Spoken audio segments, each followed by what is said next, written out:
Assalamualaikum warahmatullahi wabarakatuh. Selamat malam. Di sini kami akan membahas tema korupsi, kolusi, dan nepotisme. Dari sini saya akan dari presentasi saya ini saya mendapat data yang diambil dari Lembaga Swadaya Masyarakat Anti Korupsi Indonesia Corruption Watch atau ICW.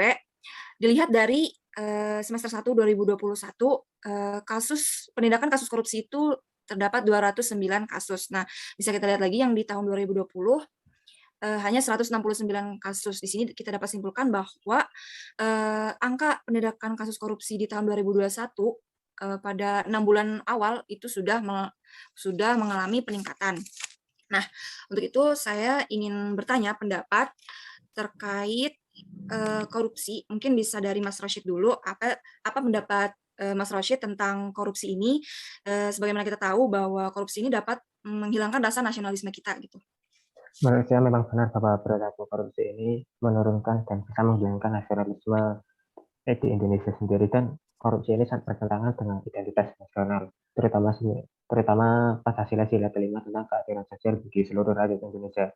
Menentang berarti memusuhi dan menolak suatu identitas negara. Semisal identitas kita dimusuhi dan ditolak, mau gimana identitas kita ke depannya mau dibawa kemana? Berarti kan perlu adanya suatu pencegahan untuk mengatasi agar identitas kita itu tetap ada dan tidak berubah menjadi cap yang buruk gitu. Apakah mau ke depannya itu negara kita mau tidak sebagai negara korup, kan nggak mungkin. Oleh karena itu ada pencegahan. Contohnya seperti pendidikan kewarganegaraan ini. Para pemuda harus bisa mengoptimalkan tentang pendidikan kewarganegaraan ini agar bisa memutus rantai korupsi di Indonesia, agar kehidupan kenegaraan ke depannya itu bisa lebih optimal. Kurang lebihnya seperti itu.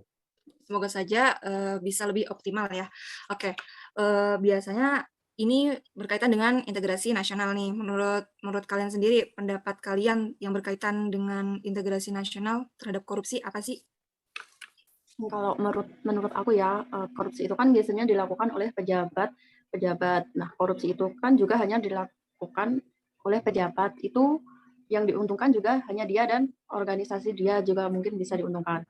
Nah, itu tuh bertentangan dengan integrasi nasional, karena integrasi nasional itu kan penyatuan atau pembaruan untuk menjadikan suatu bangsa menjadi satu kesatuan. Nah, kalau pejabatnya itu pada korupsi, gimana mau bersatu? Itu. Benar banget. Nah, kira-kira biar bersatu nih.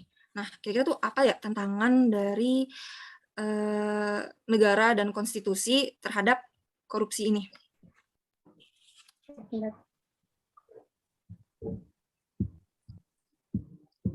Salah satu tantangan terbesar dari negara konstitusional ini kan adanya kasus korupsi yang secara langsung itu berkaitan dengan hak warga negara dan kesejahteraannya kan.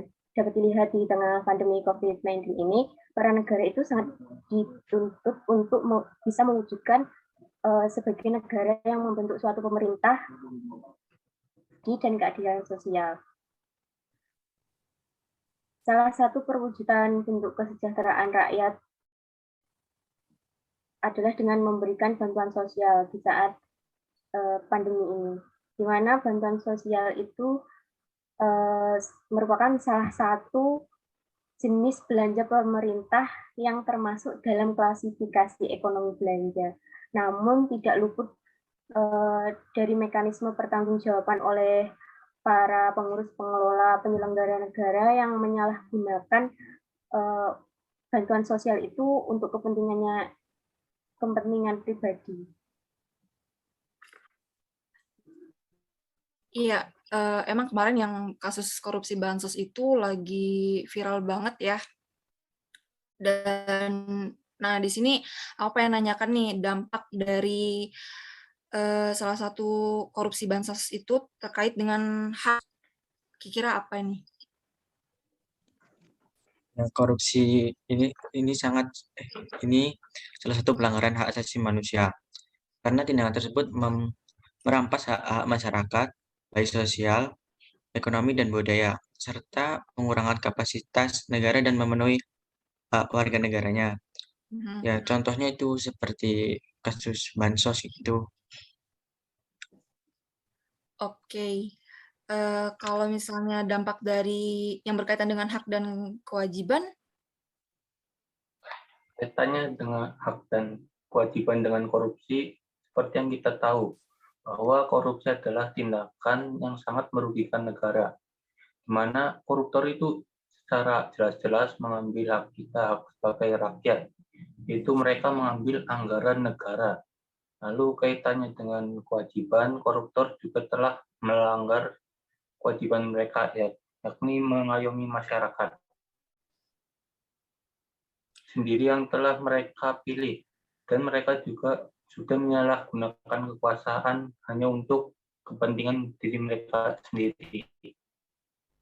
Sebenarnya sempat bertanya-tanya juga ya, kenapa ya bisa para pejabat yang berkuasa itu bisa melakukan penindakan korupsi? Menurut aku, para koruptor itu bisa melakukan tindakan korupsi karena tidak memiliki wawasan kebangsaan. Sebab mereka kan dipilih oleh rakyat untuk menjabat di pemerintahan. Tapi mereka malah melakukan tindak korupsi. Padahal korupsi itu merupakan suatu yang benar salah, baik buruk terhadap kualitas seseorang atau suatu kondisi. Nah, itu juga bukan tujuan dari Wawasan Nusantara, yaitu untuk mengutamakan kepentingan nasional daripada kepentingan pribadi. Nah, kalau korupsi itu kan lebih ke kepentingan pribadi ya. Benar banget. Nah, terus juga pengaruh korupsi itu terhadap ketahanan nasional itu yang gimana ya? Kalau menurut Sinta gimana? Salah satu tantangan dari ketahanan nasional di negara Indonesia ini kan korupsi, kolusi, dan nepotisme yang banyak melibatkan pejabat dari kalangan eksekutif, yudikatif, maupun legislatif yang menunjukkan tidak berlakunya Undang-Undang Nomor 28 Tahun 1999 tentang penyelenggaraan negara yang bersih, bebas dari korupsi, kolusi, nepotisme. Selain itu, juga semakin tidak tertibnya penerapan nilai kehidupan masyarakat. Contohnya itu banyak kasus yang melibatkan para menteri, gubernur, bupati, dan lain sebagainya yang menunjukkan bahwa para pejabat tersebut belum mampu dijadikan sebagai teladan yang baik bagi masyarakat mengenai tertib hukum dan tertib sosial, karena justru mereka lah yang duduk di kursi hukum dengan tuntutan tindak pidana korupsi. Oke. Kemudian gimana, kita kan udah ngomongin tentang korupsi dan kita nggak tahu nih cara penyelesaiannya gimana. Nah, sesuai dengan materi, yaitu gimana sih cara penyelesaian menurut demokrasi dan hukum yang adil atau yang berkeadilan gitu. Kalau menurut saya, kita bisa mensosialisasikannya lebih keras lagi, terutama soal korupsi, agar kita lebih tersadarkan tentang dampak negatif dari korupsi tersebut. Kaitannya dengan penegakan hukum. Pastinya kita berharap aparat penegak hukum berlaku adil, seperti yang tercantum dalam Undang-Undang Dasar 1945 yang menjadi perubahan hukum kita, dan pastinya kita berharap aparat penegak hukum berlaku adil dalam memberi sanksi atau hukuman, tidak memandang kasta ataupun kedudukan. Mungkin cukup seperti itu dari saya. Ya, semoga aja bisa adil ya hukum di Indonesia. Oke, dapat saya simpulkan dari hasil diskusi kita malam ini, walaupun korupsi-kolusi dan nepotisme itu sepertinya akan sulit banget dihapuskan di negara kita harus tetap optimis, walaupun setidaknya kita bergerak merangkak sedikit demi sedikit menuju negara yang bebas korupsi, kolusi, dan nepotisme. Caranya mulai dari seperti yang kata Mas Dito tadi, sosialisasi, terus menumbuhkan dan perbaiki moral, lalu menumbuhkan rasa semangat dari diri kita, yaitu semangat anti korupsi, kolusi, dan nepotisme. Mungkin sekian dari diskusi kami malam ini. Kurang lebihnya mohon maaf. Wassalamualaikum warahmatullahi wabarakatuh.